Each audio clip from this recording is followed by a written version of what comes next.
Salut tout le monde, c'est Ofaero. Aujourd'hui on se retrouve dans une nouvelle vidéo dans laquelle je vais vous expliquer les erreurs à ne pas faire quand on achète un vélo d'occasion. Donc on va essayer de regarder ensemble point par point ce qu'il faut regarder sur un vélo quand on va l'acheter, quand on va aller chez la personne, qu'est-ce qu'il faut vérifier, qu'est-ce qu'il faut tester pour ne pas se faire avoir, pour pas faire d'erreurs quand on achète un vélo d'occasion. Premier point à vérifier, ça va être le plus gros, ça va être le cadre, vérifier qu'il n'y ait pas de fissure, qu'il n'y ait pas de poc, vérifier vraiment tout, ne pas hésiter à bien regarder s'il n'y a pas un petit truc en dessous, que ce soit des cadres en carbone ou en aluminium, vérifier le plus possible tout le cadre. Deuxième point, ça va être les suspensions, seulement la fourche si c'est un semi-rigide ou fourche et amortisseur si c'est un tout suspendu. Il peut même y avoir des tiges de selle télescopiques, vérifiez bien au niveau ici des plongeurs de tout en fait.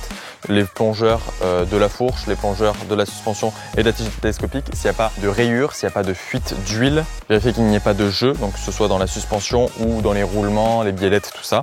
Ça c'est toujours à vérifier, mais on va en parler un petit peu après. Troisième point, ça va être la transmission. Donc la transmission, ça va être tout ce qui est dérailleur avec la cassette, la chaîne, plateau. Il peut y avoir la couronne à l'avant, il peut y avoir plusieurs plateaux et le pédalier. Donc vérifiez tout simplement que toutes les vitesses passent en pédalant. Il ne faut pas hésiter à aller faire un petit tour et vérifier si les dents sont en bon état. Généralement, on dit que pour qu'une dent soit en bon état, il faut qu'il y ait un petit plat à l'avant et pas qu'elle soit pointue. Ce qui peut être pas mal également, c'est d'avoir un testeur de chaîne pour voir si la chaîne est vieille ou pas, parce que ça, c'est toujours un truc à prendre en compte. Si elle est complètement éclatée, ça veut dire que ce sera 20 ou 30 € minimum à mettre dans une nouvelle chaîne. Donc le dérailleur, voir si le câble est en bon état, s'il n'y a pas des problèmes au niveau de la gaine. Vérifier qu'il n'y ait pas de jeu au niveau du boîtier de pédalier. Ça, c'est très simple. On va prendre sa manivelle là, de pédalier et on va faire des petits en avant, en arrière. Vérifier qu'il n'y ait pas de jeu. S'il y a du jeu, c'est un peu inquiétant. Enfin, faut voir si c'est pas juste à resserrer ou s'il y a un plus gros problème. Donc ça, c'est toujours à prendre en compte et c'est bon à savoir au moment d'acheter le vélo et qui peut aider à négocier si besoin. Autre point, ça va être les freins.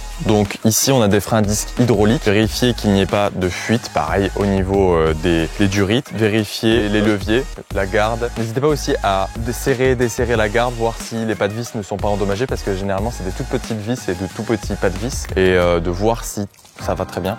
Enfin, je crois pas que ça s'appelle des pas de vis, c'est plutôt des têtes de vis, je sais pas, mais voir si c'est pas foiré quoi. Ne pas hésiter aussi à voir les plaquettes s'il reste encore de la garniture, parce que ça encore, si les garnitures sont complètement à sec, c'est encore un achat dans les semaines ou dans les mois à venir. Ensuite, on passe aux roues. Les roues, vérifier qu'il n'y ait pas de poc et de fissures au niveau donc de la jante. Vérifier qu'il ne manque pas de rayons, qu'ils ne soient pas desserrés, donc qu'ils soient tous serrés uniformément. N'hésitez pas à prendre le vélo et à faire tourner la roue pour vérifier si elle est voilée ou non, voir s'il y a du jeu dans la roue également. Donc ça, on va prendre le vélo, on va prendre la roue et on va faire des petits mouvements de côté. Là, il n'y a pas de jeu, on sent pas. Enfin, de toute façon, normalement, vous le sentirez quand il y aura du jeu. Donc pareil, ça c'est pas mal. Moi, j'aime bien vérifier au niveau de l'accroche de la roue que ce ne soit pas foiré, même si c'est des grosses, pour des grosses BTR, des grosses clés Allen. Souvent, c'est des pièces qui sont foirées et ça vaut quand même minimum 40 € un axe, il me semble. Donc c'est toujours bien de voir si c'est pas foiré et si vous n'allez pas avoir des mauvaises surprises au moment où vous allez vouloir enlever votre roue à un moment lors d'une sortie. C'est quand même pas mal à prendre en compte. Et pour finir, de manière générale, vérifier si toutes les vis ont pas des petits problèmes, s'il n'y a pas des vis foirées, surtout au niveau du cadre, parce que ça peut être très chiant. Là, par exemple, si c'est foiré ou si c'est cassé, un roulement, c'est très cher. Ça peut monter à 20, 50, 60, 80. Enfin bref, il y a de tous les prix. Vérifier, donc voilà, on l'a dit qu'il n'y ait pas de fissure. Demandez au vendeur s'il n'a pas une patte de dérailleur. La patte de dérailleur, c'est ce qui relie le dérailleur au cadre. C'est une pièce qui est entre les deux et qui est souvent propre au cadre, même s'il y a des pattes de dérailleur qui sont un petit peu génériques entre guillemets. Il y a peu de chances que son prochain vélo ait la même patte de dérailleur. Donc c'est toujours bon de demander parce que lui, il en fera peut-être rien.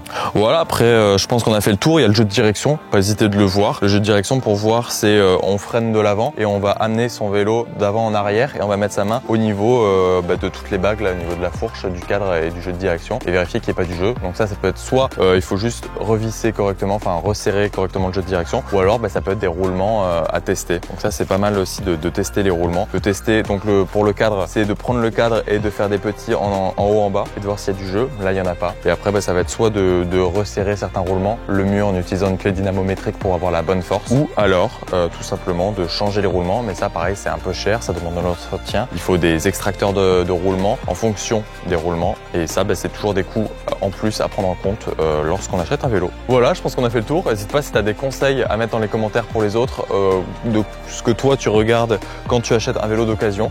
Moi je vous dis à la prochaine pour une nouvelle vidéo. C'était le Ofaero, ciao. Et maintenant on va faire les petits plans de coupe. Tu tiens toi? Non. Allez.